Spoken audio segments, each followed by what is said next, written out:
The Whispering Tree and the Boy Who Listened **. Once upon a time, nestled on the gentle edge of the world where the mapmaker's pens had long forgotten to draw lines, there lay a village so old and quiet that even the stars had to lean in closer to remember its name. The villagers simply called it Malomere, for in the spring, the meadows would swell with soft golden mallow flowers, and the ponds would swell with mirrored skies.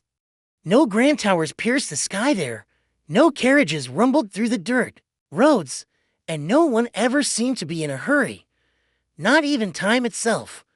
Malomere was small, not in a lonely sort of way, but in the way a lullaby is small, or a teacup held in both hands. There were only 27 houses, all shaped a little differently, with moss growing over rooftops like nature's green blankets. Each house had its own story. One smelled of blueberry jam year-round, another chimed when you knocked upon its door, and one rather eccentric cottage had a garden gate that giggled when opened, or so the children claimed. But what made Malomere truly special, what made it a place whispered about in the dreams of wandering sparrows and tired clouds, was the forest that breathed. The villagers called it the breathing wood, and not just because the trees swayed gently even when there was no wind. No, it was deeper than that. When you stood near the edge, just far enough not to cross the invisible line that marked where the human world ended and the forest began, you could feel it, like a soft inhale and a long, slow exhale, as if the trees remembered being stars once, and now they sighed in leafy silence. Children were warned, kindly but firmly, to never enter the forest alone, and they listened, most of them. After all, no one who had ventured too deep ever returned quite the same. Not harmed, never that, but changed, as if a different melody now played in their hearts. Some came back quiet and dreamy. Others started hearing birds before they sang. One old man claimed he could smell memories on the wind after his visit. The forest never took. It simply gave something different. This is the story of a boy named Auden, and the forest's greatest gift. Auden was 9 years old, and 3 months and 7 days. He was the sort of child who never quite seemed to belong to one place at once. His body was often in Malomere, feet on the soil, hands petting dogs, eyes blinking under sunlight. But his thoughts were often elsewhere, someplace quieter, someplace where the sky bent a little differently and everything important was whispered, not shouted. He had hair the color of warm bread and eyes the shade of overcast morning skies, gray with flecks of wondering. He wasn't particularly strong, nor especially clever, nor even terribly brave in the way storybooks like to applaud. But Auden had one thing that made him unlike any child Malomere had ever known. He listened. He listened in the way roots listen for water, in the way the moon listens for oceans, in the way stories listen for those ready to hear them. When the wind ran its fingers through the grass, he heard what it wanted to say. When the river babbled nonsense to most ears, Auden caught glimpses of meaning in its murmurs. He once sat for hours beside an old tortoise and claimed, with full sincerity, that he'd learned the secret of slow. And so, naturally, it was he who first heard the tree. It happened on the 7th day of the season of murmurs, the locals' name for late autumn, when the leaves spoke louder than the birds. Auden had wandered to the very edge of the breathing wood, chasing a sound only he could hear. It wasn't music, exactly, and yet it filled him the way music does, right in the ribcage, where feelings tend to nest out there, tucked beneath a cluster of sentinel trees older than any tale the grandmothers could recall. Stood a peculiar tree, not the tallest, not the most gnarled or moss-wrapped, just strange. Its bark shimmered faintly in colors that shifted when not looked at directly, like the memory of a rainbow in a dream. Its leaves, if they were leaves, looked more like small whispers, woven into shape, delicate and half-dash invisible Dot as Auden approached. He felt it before he heard it, a soft vibration in the soles of his feet, a thrum behind his eyes, a tickle beneath Dot. Then, the tree spoke, not in words, at first, in hushes, in feelings, in knowing, and then, finally, in language, the oldest kind, the one children know until adults convince them they don't. Hello, listener, it said. It has been so very long. Auden didn't run. He didn't gasp or freeze or rub his ears. He simply tilted his head, the way a curious cat might, and answered, "Hello." The tree sighed, not a tired sigh, but one of relief. Would you like to hear a story? And, of course, Auden nodded. That was the beginning. From that moment forward, every seventh day, Auden returned to the whispering tree. No one in the village knew.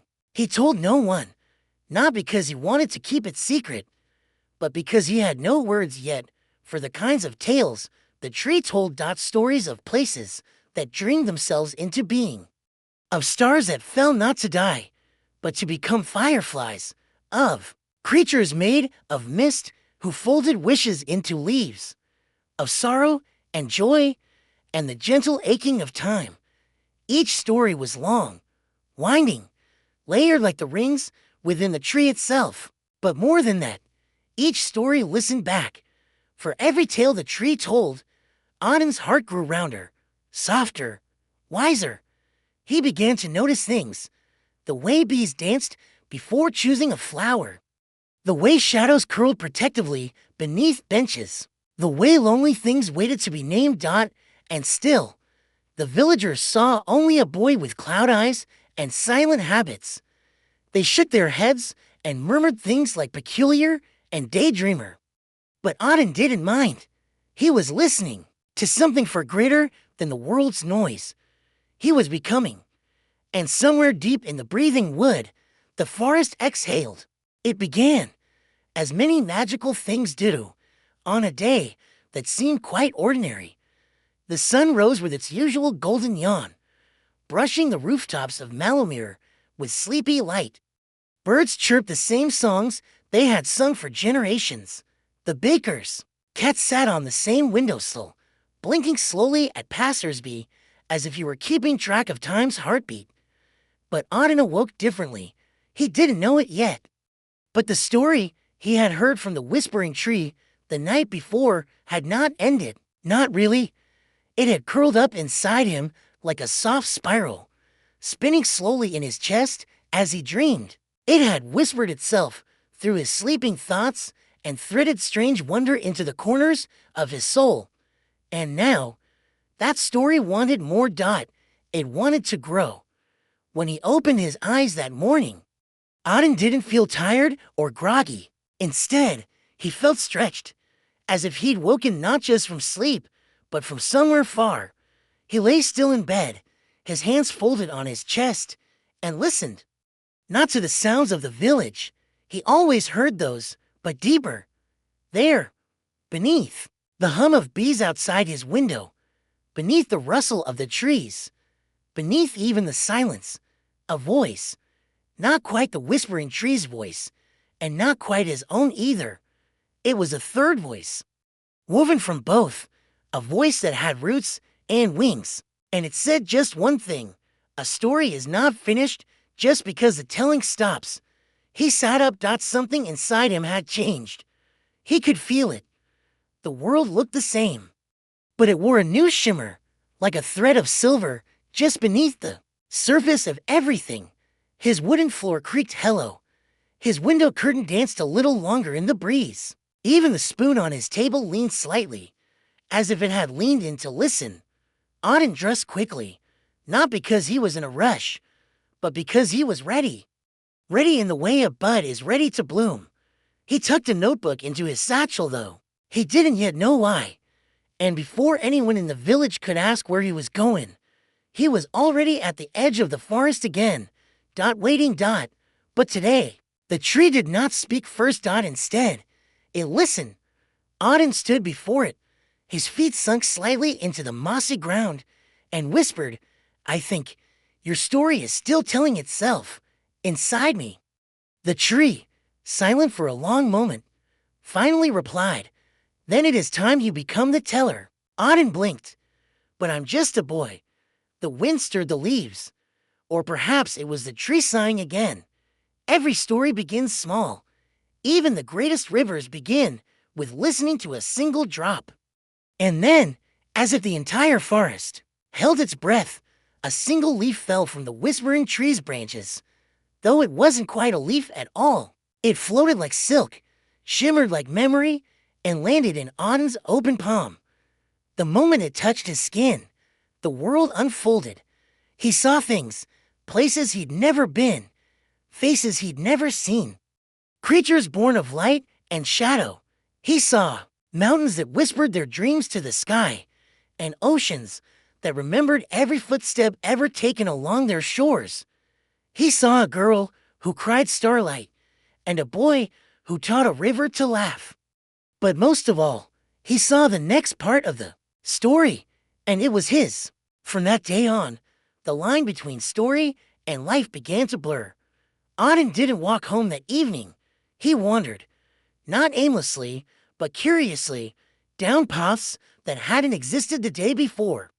The trees shifted gently to let him pass, and sometimes he thought he saw shapes in the branches, owl eyes that blinked in slow time, vine fingers curling like invitations. The breathing wood was opening, not like a door. No, that would be too sudden. It was opening like a secret, the leaf the tree had given him. If it was a leaf, pulsed with warmth in his pocket. Not heat, exactly, but awareness. As if it was alive, or remembering being alive, or perhaps remembering something even older than life. Each time Auden placed a finger on it, a thread of story entered him. Not words, but feelings wrapped in silence, glimpses, echoes, not quite dreams, not quite memories. He began to write. At first, it was only small things. A sentence here, a paragraph there. Things he thought he imagined. The rain walks quietly in the breathing wood, carrying forgotten songs in its folds. A silver fox danced behind a curtain of light and left no paw prints, only questions. Somewhere, a girl with moss in her hair is trying to remember her own name. The villagers noticed the change. How could they not? He began to glow, in a way, not with light, but with listening. He spoke less, but his silence was full. He walked as though each footstep had purpose. He looked people in the eyes, but deeper, as if he was listening to the parts of them even they had forgotten. And then, one night, the stories began to visit him. It started with a tapping at his window. Not the kind of tapping a bird might make. Not the wind either. It was deliberate, polite, even. Auden rose from bed and drew the curtain aside. Outside stood a girl made of starlight and dust, her feet not touching the ground. She looked about his age, with eyes too ancient to belong to a child, and when she smiled, it sounded like wind chimes. She didn't speak, but her story entered his mind anyway. She had no name, not anymore. Names, she said, or rather, her presence said, had once been taken from her kind, sealed away in jars made of glass thoughts, and locked behind questions no one dared ask. "Can you help me remember?" she asked. Auden nodded without hesitation. He opened his notebook and wrote her name.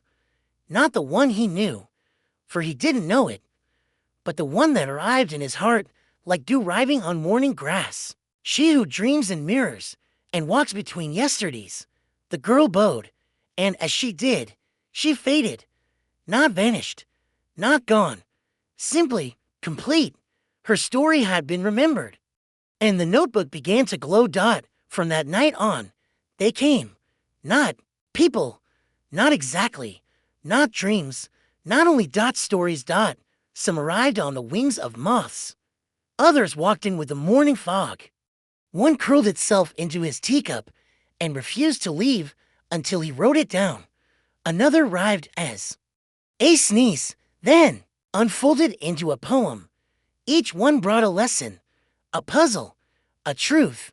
Some were gentle, others were aching. A few were terrifying, not in a nightmare way, but in the way that looking at the stars too long can make you feel very small and very real. And the whispering tree always knew. He returned weekly, then daily. The forest no longer hid its wonders from him. Trees leaned down to greet him. Mushrooms glowed softly when he passed. Rivers hummed his name. A fox with moon-colored eyes walked beside him one morning and spoke just one word. Soon. Auden didn't know what it meant, but he wrote it down. One day, Auden stepped into the forest and felt, for the first time, silence. Not the peaceful kind, like a cat sleeping in sunlight. This silence was too sharp. It pressed against his ears. Flat and heavy, like a closed book that once screamed. The whispering tree stood still. Its shimmer was dimmed, its bark less alive. It wasn't breathing. Auden rushed forward, placing his palms against the trunk. "Are you all right?" he whispered. A pause. And then, faintly, like wind trapped in a jar, "A story is missing." The words chilled him. Missing, not forgotten, not untold. Simply missing. The tree shivered then, not from cold, but grief, a kind of grief that echoed from the roots to the sky. And Auden, who had learned to feel what could not be said, suddenly understood. There was someone in the forest who had lost their story. So, completely, it no longer even knew how to ask for help. He didn't wait. Auden stepped deeper than ever before, beyond even the trees that whispered his name. The forest grew darker here, but not unkind. It wasn't warning him away. It was waiting to see if he was truly ready. The ground felt older. The trees grew further apart. Mist pooled like thoughts that hadn't formed yet. And then he saw it. A shape curled up near the base of a twisted oak. Small, breathing, barely. At first he thought it was an animal. But as he stepped closer, he saw it was a boy the same age as Auden. Eyes closed, skin the color of driftwood, hair like dried river grass. But there was something strange about him, a blankness, as if the world forgot to finish painting him, as if he had once been written in ink and now faded into smudges. Auden knelt beside him. "Can you hear me?" No reply. He placed a hand over the boy's heart. There was a beat, faint, but steady. Then he opened his notebook, and it was blank. All the stories he had ever written vanished. The boy stirred, his eyes opened, gray, like storm clouds without rain, and looked directly at Auden. And in a voice no louder than a breath, he said, "Who am I?" The whispering tree's voice echoed in his memory. A story is not finished just because the telling stops. But this wasn't a pause. This was erasure. Auden made a choice then, not out of bravery, not out of logic, but out of something deeper. Compassion forged by a listening. He would help the boy remember. Not by telling his story for him, but by helping him find the pieces. He reached into his satchel and pulled out the shimmering leaf. It pulsed gently. The boy flinched. Auden held it between them, then softly said, "Let's begin with a name." He didn't invent one. That would be wrong. Instead, he waited for the forest to lean in, for the earth to remember, for the stars above to send a whisper. And slowly, the boy's lips moved. "I think I was once called Kale." The name glowed, just faintly, but enough. And, in that moment, a new story was born. Not told, not written, but begun. That night, Auden dreamed differently. He wasn't alone in the dream. Kale stood beside him, though he looked lighter somehow, not as faded, not yet whole, but beginning to be. The dream wasn't made of images the way dreams usually are. It was made of doors, dozens, hundreds, stretching into the horizon like an ancient corridor of possibility. Each door looked like it had once belonged to a memory. Some were whole, others were cracked. A few were sealed with chains woven from silence. Many had no handles. Auden turned to Kale. "These are yours, aren't they?" Kale didn't answer, but his eyes shimmered with something close to recognition. They approached the nearest door, one made of moss and childhood laughter. Auden reached for the knob, but it vanished. Instead, Kale stepped forward and placed his hand against the wood. Nothing happened until Auden gently placed his hand over Kale's and listened. The door creaked open. Inside was a single moment. A field of wild poppies. A woman with wind in her hair spinning in slow circles. A younger Kale, laughing, running, falling. The woman catching him, mid-tumble, whispering something into his ear. But there was no sound. Auden strained to hear, then realized it wasn't his ears that mattered. "Can you remember what she said?" he asked softly. Kale's brow furrowed. I can feel it. Not the words, just warmth, like being held in a song." "That's enough," Auden said. "That's where stories begin." He opened his notebook again, this time not blank, and wrote, "There once was a boy who was loved before he had a name." The memory shimmered, and the door remained open. They moved through 3 more doors that night. One held the memory of fear, hiding under a table during a storm. Another, joy, learning to skip stones with a boy who had freckles like sunspots. The third was harder. It held sorrow too old for such young eyes. A broken toy, a goodbye never spoken. A silent room. Kale wept, and Auden wept with him. He didn't try to fix it, didn't try to soothe it. He simply listened, completely, fully, as the whispering tree had taught him. When the door closed again, the memory was no longer locked. They awoke just before dawn, curled beside one another near the ancient oak. The whispering tree shimmered faintly. "You have done what I could not," it said, its voice carried on the leaves. "You have helped a forgotten story find its voice again." Auden turned to Kale. "Do you feel more real now?" Kale nodded, still broken, but not lost. Auden smiled. "Then we keep going." And so began the restoration.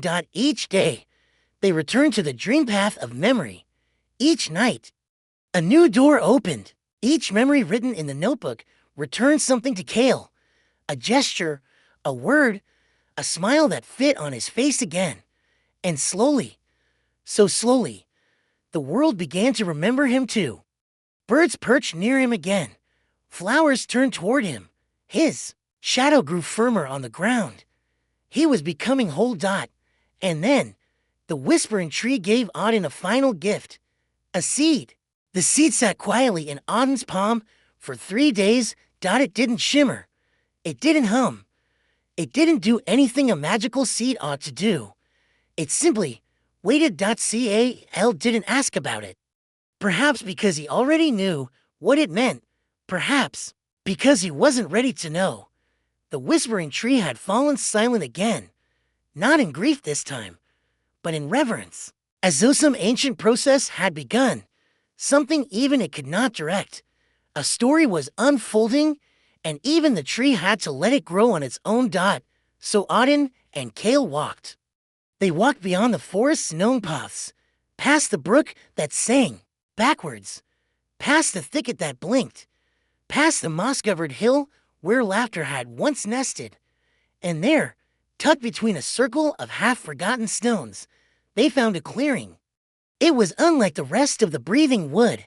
The air was thick, with stillness, the kind that settles not from peace, but from absence. Grass grew, but too straight. Flowers bloomed, but without scent. Even the light felt empty. Auden looked at Kale. "This is where we plant it," he said, Kale hesitated. Why here? Auden, then to the earth, and whispered, because this is where things go when they are unloved. Kale lowered his eyes, then nodded. Together. They knelt. Auden pressed the seed into the soil. Kale placed his hand over it. For a moment, nothing happened. Then, a warmth, slow and shy, spread outward. A single sprout, pale and thread-thin, curled from the earth. Not a tree. Not yet. A memory. Kale gasped. Suddenly, the clearing transformed. The straight grass began to sway. The scentless flowers exhaled perfume long withheld. Light took on golden edges. The stones sang, not with music, but with recognition. Memories began to bloom. Names, faces, lost fragments of people long forgotten by the world, but not by the forest. The sprout beside them grew a single leaf. On it, a word formed, brother. Kale staggered. My brother, he whispered. I had a brother. Tears welled in his eyes. He gave me something. Before the forgetting, a marble. No, a word. No, a promise. He looked at Auden in panic. I can't remember what he said. Auden took his notebook. He didn't write the memory. He wrote the feeling. To lose someone is not to forget them. It is to carry their shape in silence, waiting for the world to remember to. The sprout shimmered again, and then came the shadow. A ripple passed through the clearing. Not wind, not light. A presence. At first, it had no form, just cold. The kind of cold not made for skin, but for spirit. The kind of cold that erases. Kale stumbled back. The sprout trembled. Auden stood firm. From the shadows between the stones, something emerged. Not walking, leaking, sliding. A thing of absence. It had no face. Only suggestions of one, a nose almost remembered, a mouth that used to sing, eyes shaped from forgotten grief. It was the memory eater. It didn't speak. It didn't need to. Its hunger spoke for it. It moved toward Kale. He shrank back. I've seen it before. In dreams I forgot waking. It was always just beyond me. Always. Waiting. Auden stepped between them. You can't have him.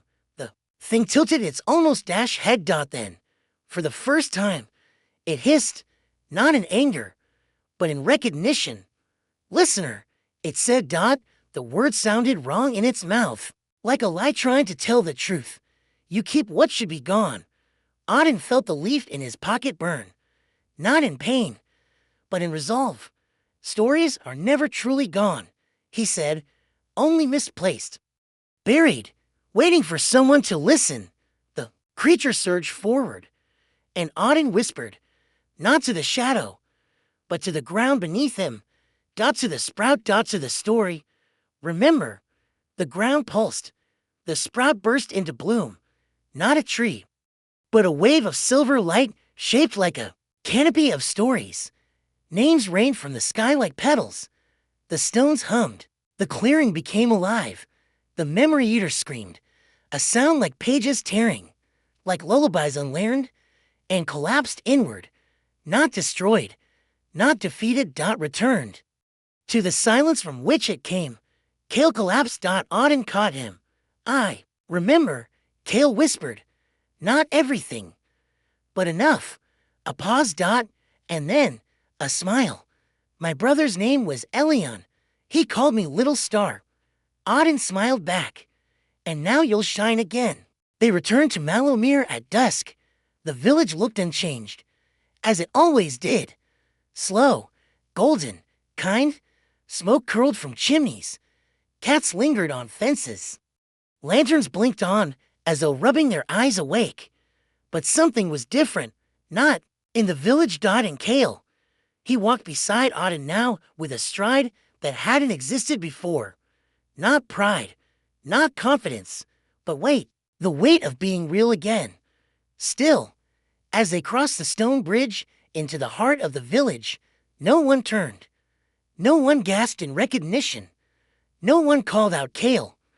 because no one remembered. Not yet. Auden didn't speak. Neither did Cal. They simply walked to the edge of the main square, to the old tree stump beside the bakery, the one that had never grown anything, no matter what was planted there. Auden knelt, took the shimmering seed from his pocket, and handed it to Cal. Cal understood. Without a word, he dug a shallow patch in the hardened soil, placed the seed within, covered it gently with earth, then whispered, barely loud enough for the stars to hear, "My name is Cal. I was forgotten, but I am a story worth telling." He stood. The ground was still. The air was still. And then, a heartbeat. Not Cal's. Not Auden's. The village's. The lamplight flickered. Windows opened. Dogs barked. Then fell silent. The bakery's bell rang. Though no one had touched it, something was stirring in memory. A little girl looked out from her doorway and tilted her head. "Who's that?" she asked aloud, pointing to Cal. Her mother paused, stared, eyes narrowed, then widened. I think I knew him." Once, more villagers gathered. A whisper ran through them like wind through grass. "Didn't he used to play with Thomas? I remember a marble, blue, like sky water." His laugh, it echoed down the well street. "Didn't he have a brother who moved away?" No, he disappeared." "Didn't he like a shadow in fog? Wait, what was his name?" And Cal, voice strong and soft, replied, "Cal." The villagers blinked and remembered not in full. Not all at once, but enough. A woman wept and hugged him. A boy gave him a rock. "You dropped this when we were 6. An old man saluted. A baker offered him a warm bun without asking his name. The village had remembered, because the story had been replanted. That night, under a sky brighter than usual, Auden and Cal sat beside the stump where the seed now slept. No sprout yet, just soil. But Cal smiled and said, "It's growing, isn't it?" Auden nodded. "Not from earth, from memory." Then, for the first time, Cal told a story. It wasn't long. It wasn't perfect, but it was his. Once, there was a boy who had no name, but he had a friend, and a tree that whispered, and a story that refused to end. He looked at Auden and added, "And now, I'll help others find their stories too." The whispering tree swayed in the forest beyond and somewhere beneath the earth, a seed dreamed of stars. It began with silence, not the gentle kind, not the warm hush of bedtime, or the hush of snow settling on rooftops. This silence was hungry. It crept in around the edges of the breathing wood like spilled ink. Slow and steady, birds stopped singing. Near it, roots recoiled from it. Even wind refused to pass through. And the trees, they turned their leaves inward, as if trying to remember what they once were, one by one. They forgot how to whisper. Auden noticed it first. He stood beside the whispering tree as the morning sun touched its bark. But the tree did not shimmer. It did not speak. Not because it was tired, but because it no longer remembered what to say. He pressed his hand to its trunk. "Are you still there?" he whispered. No reply. Just an ache, a low throb in the air, like a song sung too long ago to hum. Then, from the far edge of the forest, a wind that carried no stories. Just a word. Hollow. Cal appeared behind him, drawn by something he couldn't name. "I heard it too," he said, like an echo with no voice. Auden turned. "Part of the forest? It's forgetting itself." Cal nodded. "Like I did." A pause. A decision. Then, "We go," said Auden. "Together." They packed lightly. A notebook, a satchel of forest fruit, and the name leaf Auden had carried since the first day. It still shimmered, just faintly. A reminder of all the stories saved. And then they crossed the boundary. At first, the forest looked the same. But step by step, it changed. Trees grew to straight, paths looped back on themselves. Colors drained from the leaves. Sounds echoed wrong, as if coming from mouths that didn't know how to shape them. Then, they reached it, the hollowing. It was not a place. It was a gap, a place where story had once been, but now was not. The ground was flat, dusty, gray. Trees stood like statues, stripped of bark and memory. No animals, no birds, not even bugs. Only absence, and in the center of it, a tree, or what was left of one, blackened, burned, but not by fire. By forgetting. Auden approached carefully. Kale stayed close. What is it? Kale whispered. Auden knelt. It's not dead, just lost. He placed his hand on the trunk. Nothing. Then, very faintly, help. Me remember. A chill ran down Auden's spine. The tree was speaking, not in words, but in aching. It had no story, no name, no voice. It was a part of the forest that had forgotten what it meant to exist. We have to go deeper, Auden said. Kale frowned. Deeper than this, Auden nodded. Into the roots of silence. The deepest ring of the forest, the part not even the whispering tree spoke of. Where stories went when no one ever listened. Kale shivered. And if we don't come back, Auden took his hand. Then let us leave behind the kind of echo that teaches silence how to sing again.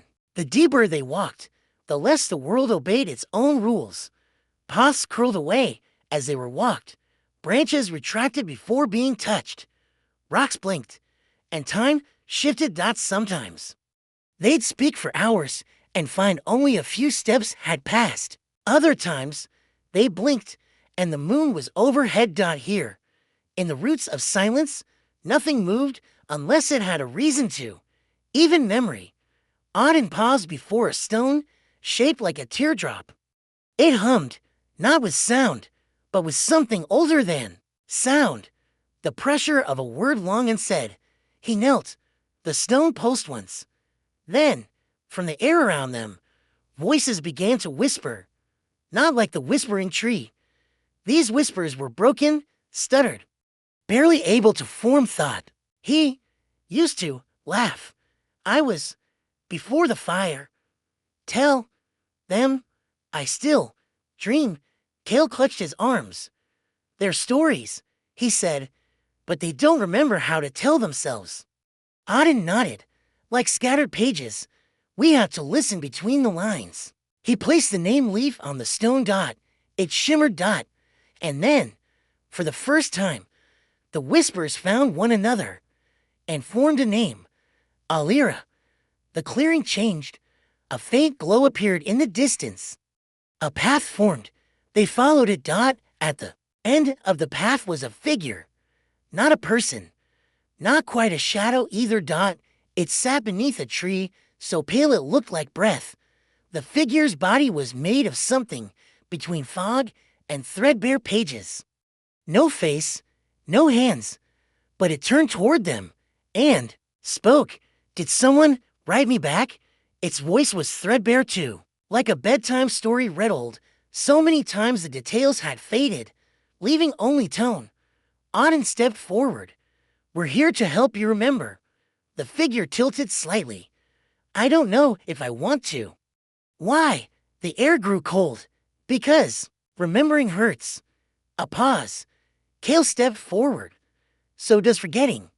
The figure flinched. Cal went on. Softly. I know what it's like. To be nothing but empty space where a story should be. I know how safe that can feel. How quiet. But I also know it's a lie. He opened Auden's notebook and held it out. I don't have your whole story, but I can give you a beginning. Auden gently said, you were called Alira, and someone once sang to you before sleep. The figure trembled. And for a moment, a curl of hair formed, then faded. A single laugh, a child's giggle, then a sob. I remember. I used to be someone's hope. The pale tree above them shivered. Its bark split, not in pain, but in release. A glow poured forth, and inside, a seed, a seed, shaped like a tear, transparent, weightless. Ollie Raw, if that was still her, lifted it with invisible hands and handed it to Auden. Plant this, not in soil, but in someone who's still forgetting. The roots of silence began to fold inward, gently, as if exhaling, and the figure smiled, then faded, not into nothing, into peace. Auden and Kale stepped back onto solid ground again. The hollowing waited for them, but now the blackened tree was listening.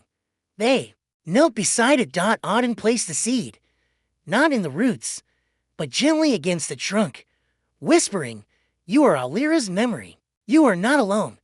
The tree shuddered. Its bark brightened, not green, but silver gray. A bud, a breath, a name, not yet spoken, but ready, and the wind returned, carrying the first full whisper the hollowing had heard in 100 years. The hollowing no longer growled. It breathed, but there was still a silence in the center of it, a deeper silence, like a closed book left at the bottom of a well, and it had a voice. "Why do you still try?" The words came from everywhere, not from a creature, not from a tree, from the hollow itself. It spoke as if it had been waiting for them. "You chase stories, gather broken things, plan forgotten names. But you, Auden, what are you, if not a listener to others? And you, Kale, a memory put back together with glue and hope. What story is yours?" Auden stood still, not frozen, listening. The hollow was not trying to destroy them. It was trying to convince them they didn't matter. Kale took a step back. Shadows flickered near his feet, whispering doubts he'd never spoken aloud. "They forgot you for a reason. You're only real because someone else remembered you. What if your name was never yours to begin with?" Kale dropped to one knee. Trembling. Auden rushed to him, not with panic, but with purpose. He knelt. And whispered, "You are not a story written by someone else. You are a voice that chose to return." Kale shook his head. "But I don't know what's real." Auden took his hand. "You do. You remember how the grass smelled the day your brother gave you the marble. You remember the sound of the rain outside the window when you forgot how to speak. You remember laughter, your own. You're real because you feel." The hollow darkened. The voice hissed, "And what of you? Listener, you tell stories for others. But who will tell yours?" Auden rose slowly. The whispering tree's leaf glowed in his pocket. He held it up. It shimmered, and from it, a wind poured forth, not wild, but warm. A wind of remembered names, of forgiven mistakes, of songs hummed by mothers who didn't know they were being heard. Auden said, "I am the one who listens, yes. But my story is written in every story I save. I do not need to be remembered by all, only by one." And I remember him. He turned to Kale, who stood now, steady. Auden smiled. "And he remembers me." The hollow cracked. Not broke. Open. The shadows fled. And in the very center, a single stone lifted from the ground. On it, not a name, a mirror. Auden and Kale looked into it. They didn't see their faces. They saw a story written together. Their journey, their healing, the names they'd returned, the silences they'd soothed. And in that moment, the hollow sighed. Not in defeat. In gratitude. As they walked away. The hollow behind them slowly filled with wildflowers. Each one bearing a name. Each one humming a tune. And above them, the trees began to whisper again. They returned to Malomir just before first light. Auden was quiet, not from weariness, but from something deeper, a waiting. The forest no longer leaned away from him. It leaned toward. And when the village came into view, It was no longer just a place of cottages and lanterns and sleepy roads. It was a chapter, a story written slowly, patiently, by every footstep, every kindness, every name once spoken and now remembered. And right at its edge stood the whispering tree. But it did not shimmer. It glowed. Cal stopped beside it, placed his palm gently against the bark. It remembers me now, he said. Auden nodded. It always did. Then the tree did something it had never done before. It spoke aloud. Its voice was rich and deep, like thunder wrapped in honey. You have given me a voice. Auden blinked. You always had one. No, said the tree. I had only echoes. I needed someone to listen me into speaking. The forest around them shimmered. Leaves shook, not in fear, but in joy. A ripple passed through the breathing wood, and all at once, the other trees joined in. Not in words. In chorus, a song without melody, but full of meaning. A forest, thank you. Then the whispering tree bent its branches down toward Cal. You carry the forgotten. Now, you must plant them. Cal blinked. Where? Anywhere stories fear to grow. That night, the villagers gathered beneath the tree. Lanterns flickered. Children climbed into laps. Auden opened his notebook. And for the first time, Cal told the tale. He told of the hollowing, of the mirror that reflected story, not skin, of Alira, of the pale tree, of the wind that whispered things, of the stone that remembered names long after names were gone. And as he spoke, the tree pulsed with each word. The bark turned golden, the roots hummed, and then a bud, a single bloom at the crown of the tree. White, radiant, alive. The villagers gasped. And the tree said, every story told aloud plants, a bloom no forgetting can. Approved. They left Malomir at sunrise. No farewell parade, no fanfare, just quiet nods, warm bread for the journey, and a girl handing Cal a folded paper bird in case the sky forgets how to fly. Auden led the way, satchel on his back. Cal followed, notebook in hand, not blank this time, but pregnant with stories. Behind them, the whispering tree shimmered like a lighthouse. Ahead of them, the gray roads. Few traveled the gray roads anymore. Once, they led to cities that told stories to the stars. Now, they led to places where memory was inconvenient, where people had learned to live without wonder, without questions, without the ache of story. The boys walked for 3 days. On the 4th, they saw it, a city with no name. It was vast, cold, beautiful in a way that felt empty. Buildings like teeth, streets too straight, no trees, no flowers, no children's laughter, only the low hum of routine. The gates bore no sign, no symbol. Just silence. They entered. No one noticed them. No one looked up. The people here walked quickly, spoke briefly, smiled politely, without meaning. Cal whispered, they're not unhappy. Auden nodded, just unawake. And then he saw it. A boy, sitting on a bench, alone, clutching a notebook exactly like Auden's, only it was sealed shut, bound with a black ribbon. The boy stared at it. As if afraid to open it. Auden approached gently. Hi, he said. The boy looked up. Startled, you're not from here, he said. Cal smiled. Neither were you. Once, the boy's eyes filled. I think, I used to dream. But no one here does. I thought I was broken. Auden sat beside him. You're not. You're unwritten. He placed his notebook between them. The boy stared. Then asked, softly, can I borrow a story? Auden nodded. And read aloud. There once was a forest that forgot itself, and a boy who remembered enough for both. The boy's notebook trembled.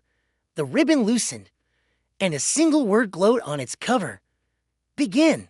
By dusk, a crowd had gathered. Not large, not loud, but listening. And when Kale began to speak, voice steady, heart open, something shifted in the air. One window opened. A flower bloomed in a crack. A statue of stone turned ever so slightly. Toward the sound, stories had returned, not to conquer, but to wake. They found the center of the city by accident. It wasn't marked. Just a circular plaza of smooth stone. No fountain, no sculpture, only silence pressed into stone. But when Auden stepped into the center, the ground HUMMED.CAL joined him. And from Auden's satchel, the Alira seed began to glow. Still weightless, still soft, but now ready. He knelt. Kale knelt beside him. Together, they planted the seed in the center of silence. No one spoke. But everyone watched. Nothing happened. Then everything. The seed didn't sprout. It sang. A low tone. Then 2. Then 7. Then harmony. It vibrated through stone, through shoes, through hearts, a pulse. And then, the first sprout pushed through the stones. Delicate, silver. Followed by another. And another. Until the plaza bloomed. Not just with plants, with words. Sentences unfurled like vines. Names coiled in flower petals. Quotes bloomed from cobblestones. And in the center, a tree. Still young, still small, but undeniably alive. Auden stepped back. People began to approach. One woman, old, stooped, silent, moved slowly to the edge of the tree. Her eyes were fogged by time. Her lips had not parted in decades. She looked down at one of the blooming words and whispered, Toma. A pause. She touched her chest. My brother's name. Then louder. Toma. Then louder still. Toma. And from the edge of the plaza, a man gasped. Ran to her. They embraced. And the whole city listened. By nightfall, the silence had lifted. Not erased, but softened. It would take time. But now, there were stories. Stories of shopkeepers who once sang, of statues that used to be people, of songs hummed before bed, of games played in alleyways before they were paved. Auden and Kale walked through the crowd. Some bowed, some cried, most simply listened. And then, as they reached the edge of the city, a boy ran after them. Not the one from the bench, a new one. He held up a tiny notebook. Will you help me write my story? He asked. Kale smiled. Auden nodded. And from far, far away, the whispering tree whispered aloud. The world has begun to remember itself. That night, under a silver milk sky and a wind that smelled faintly of ink and lemon balm, Auden fell asleep beneath the whispering tree. He dreamed. But it wasn't his dream. It was the trees. At first, it felt like nothing. Just soft darkness. Not cold. Not warm. Not empty. Not full. A space that waited without asking. Then, slowly, light. Not the sun's. Not of flames. A light that remembered what it was to be born from starlight. A light that pulsed like breath. A heartbeat. Auden floated. Not falling. Not flying. Listening. And then, he saw it. A tree, unlike any he had seen. Taller than memory. Older than time. Its roots stretched across skies. Its branches held planets like fruit. Its bark was made of woven stories, languages he could feel but not read. In the center of its trunk, a hollow.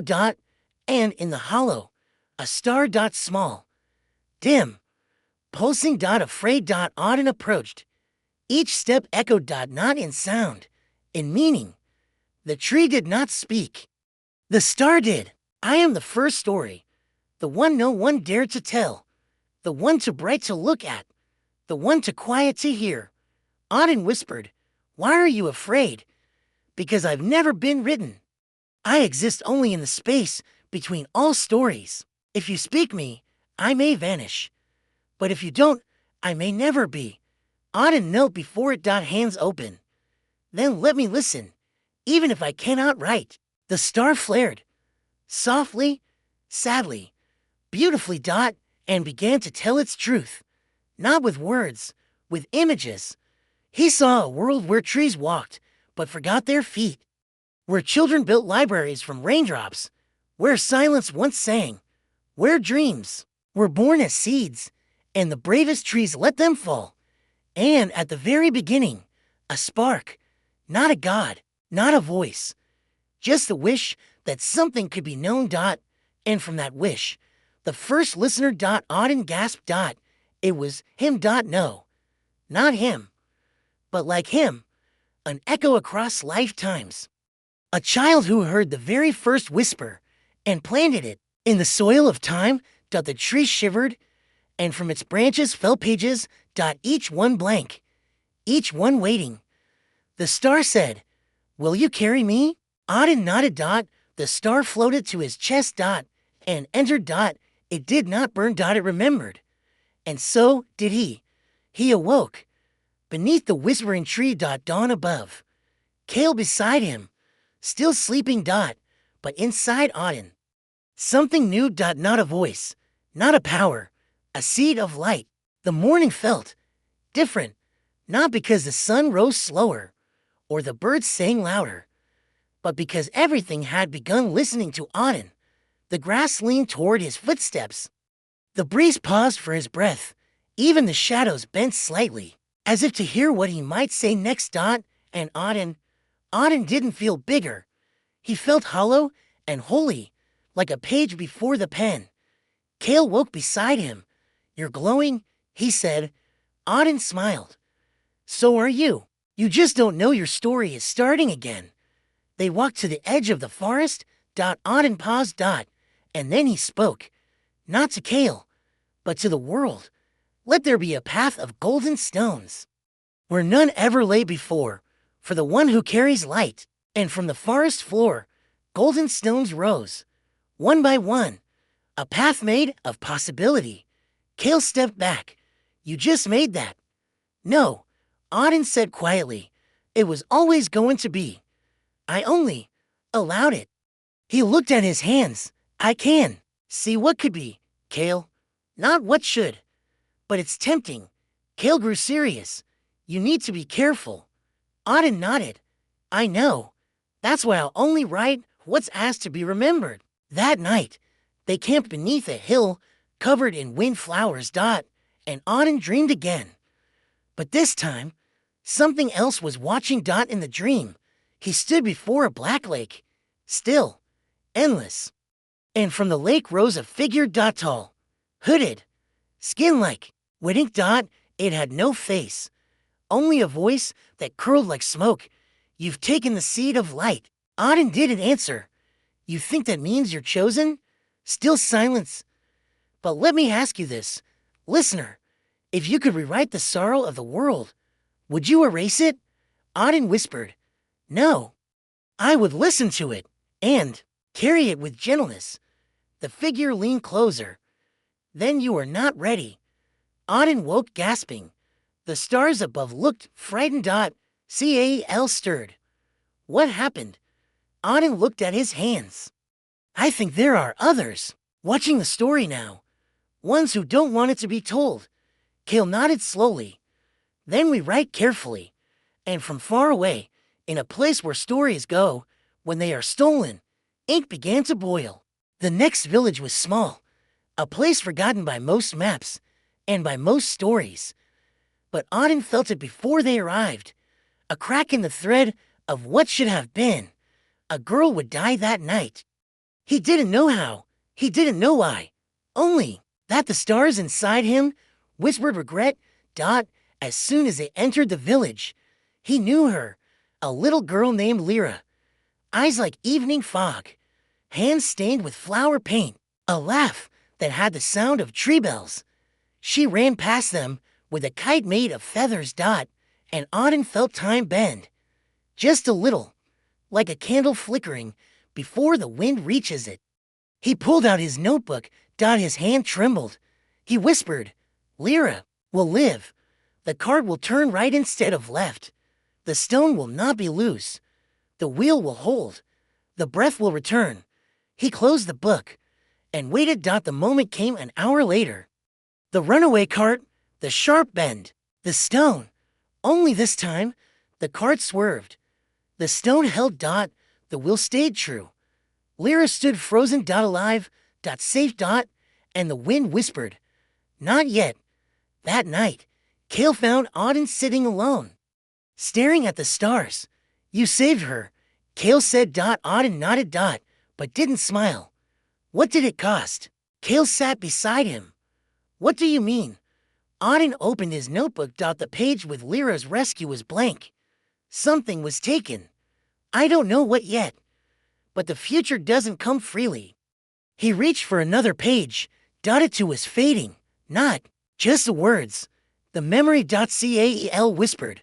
"Then maybe the seed of light isn't for rewriting. It's for revealing. Not changing the story, but listening to the version that's trying hardest to be heard." Auden's eyes widened. Maybe it's not about choosing the ending. He looked up. Maybe it's about choosing which beginning deserves a voice. And in his chest, the star post once, not brightly, but steadily. It began not with a whisper, not with a dream, but with a leaf. A single leaf, golden and vein like sunlight, pressed between memories, drifted from the sky, though there were no trees above. It landed on Auden's shoulder. And spoke. "You are no longer the listener. You are the page." He froze. The leaf post once. And then vanished. But not into dust, into letters that flowed down his back, up his spine, across his collarbone. Like living ink. Words writing themselves onto him. "Kale saw it first. Your skin," he whispered. "It's her glowing." Auden blinked. "I feel." He reached out and touched a stone, and the stone told a sentence. "Once, I was a mountain. Then I was a stair. Soon, I will be a sky." The story had begun, and it wasn't one they were telling. It was one that used the world to write itself. The clouds twisted into lines. Rivers curved into punctuation. Birds flew in shapes of adjectives. The wind whispered conjunctions. And wherever Auden stepped, the ground remembered. Not where he had been, but what he meant. In a field of tall wild grass. Kale turned slowly and said, "We're inside it, aren't we?" Auden nodded.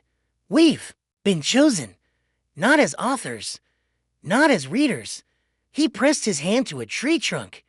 The bark rippled and formed a line of text, and in the middle of all remembering, two boys walked into the story that was tired of being silent. The path unfolded. Not with stones. Not with roots. But with sentences. Written in air. Alive. They didn't walk through a forest. They walked through language. "First came silence," said the grass. "Then came forgetting," said the wind. "Then came the promise. Never speak of the hollow deep." Auden stopped. "Hollow deep?" Kale frowned. "I've never heard of it." Auden turned slowly. "That's the point. No one has." The story was taking them to what was never supposed to be told, and the air grew heavier. Not dark. Not cold, but thick with unspoken things. As they moved forward, everything around them changed. Trees bent backward, as if trying to turn their backs on the path. Rocks cracked quietly, even light dimmed, not into shadow, but into doubt. Then the words stopped, not the ones in the air, the ones on Auden's body. They froze. Mid-sentence. Unreadable. Breathless. In the stillness, a shape appeared. Not a creature. Not quite a shadow. Not a voice. A blankness, like a hole in story. A tear in narrative. A pause that never ends. It did not speak, but a thought arrived in their minds, together, unified, unwelcome. "You have come to a place where stories were buried alive." Auden stepped forward. "I want to know why." The blankness shivered, and the air screamed, because some truths were too powerful to live and too dangerous to die. Then Kale stepped forward. No story is dangerous when held gently. And, with that, the ground beneath them opened. They fell, not downward inward into the story that had waited the longest, into the part of the forest that had never been planted, only erased. They landed on something that wasn't ground. It was soft, but not soil. It was pages. Thousands, millions, blank, torn, unwritten. Some had single words. If, almost, never mind, please. Others had fingerprints burned into the corners where a writer once held them before erasing. Auden whispered, "Where are we?" Cale answered, "In a graveyard of what could have been." A light flickered in the distance. Not white, not golden. Ink colored. It pulsed like a wounded heartbeat. They walked toward it. Each step echoed with unfinished voices. Once upon a. She could have, if only they had. Then silence. They reached a clearing of unwritten things. And there, at the center, a creature. Not monstrous, not terrifying, but unfinished. It had eyes that flickered through genres, hands made of ellipses, a chest that held an untold prologue. It looked at them and winced. "You found me," it said. Auden knelt. "Who are you?" "The story that no one let live." Cale asked softly, "Why?" It looked down. "Because I was painful. Because I was too real. Because I wasn't beautiful enough." Auden reached out. "You're still here." The creature flinched. "But I'm broken." Auden nodded. "So was Cale. So am I. So is every story worth reading?" Cale, step forward. "You don't need to be perfect. You just need to be heard." The creature trembled, and for the first time, it wept. Ink tears. And where they landed, words bloomed. Complete, honest, imperfect. There once was a story that was never told because it wasn't pretty, but it was true, and someone needed it. Auden opened his notebook. It lit up. Cal held out his hand. "Tell it. Now." And the creature began. Not with dragons, not with magic, not with heroes, but with truth. With a child who felt too quiet, a house that never knew music, a name no one ever said properly. And the moment someone said, "You matter," they listened, they wrote, and the hollow deep, once silent, began to bloom. Not with light, with words. Later, when they returned to the whispering tree, it did not speak. It sang. And in the wind. "Thank you for telling the story that chose you." It came with a wind that wasn't a wind, a breath from the world itself. The air shimmered around Auden and Cale, not with heat or magic, but with memory. And then stairs. Steps made of folded stories. Risers stitched from lullabies, edges, inked with words never said aloud. They rose upward, toward a sky that waited. Cale looked at Auden. "Do you think we're meant to go?" Auden didn't answer with words. He stepped forward, and the stairs held. At the top. There was no door, only a hush. And when they crossed into it, they saw books. Thousands. Millions. But not on shelves. In the sky, stars flickered into text, clouds curled into sentences, lightning danced in punctuation. The sun itself glowed with titles. And every single word was one they had helped save. A voice, kind, slow, older than the forest, spoke. "This is the library beneath the sky. Here, every story remembered lives forever in the weather of the world." Cale whispered, "It's alive." Auden nodded. "Because memory breathes." They walked through corridors of light and voice. Some stories greeted them. I was the marble that Cale remembered. I was the girl who cried starlight. I was the seed planted in the plaza. Others simply pulsed with presence. But one book waited on a pedestal of wind. Untouched. Blank. Auden approached it. The voice spoke again. "You have written many stories, but this one is yours. It can be placed here, for the world, or given to one soul. For the heart, he looked to Kale, who met his eyes and whispered, "Only you can choose." Auden smiled and did not write a word. Instead, he closed the book, placed it in Kale's hands. "This one's only for you." Kale opened it, and inside, a single line. "I listened, because you were worth hearing." The stars shifted, the wind bowed, and somewhere below, the whispering tree swayed with joy.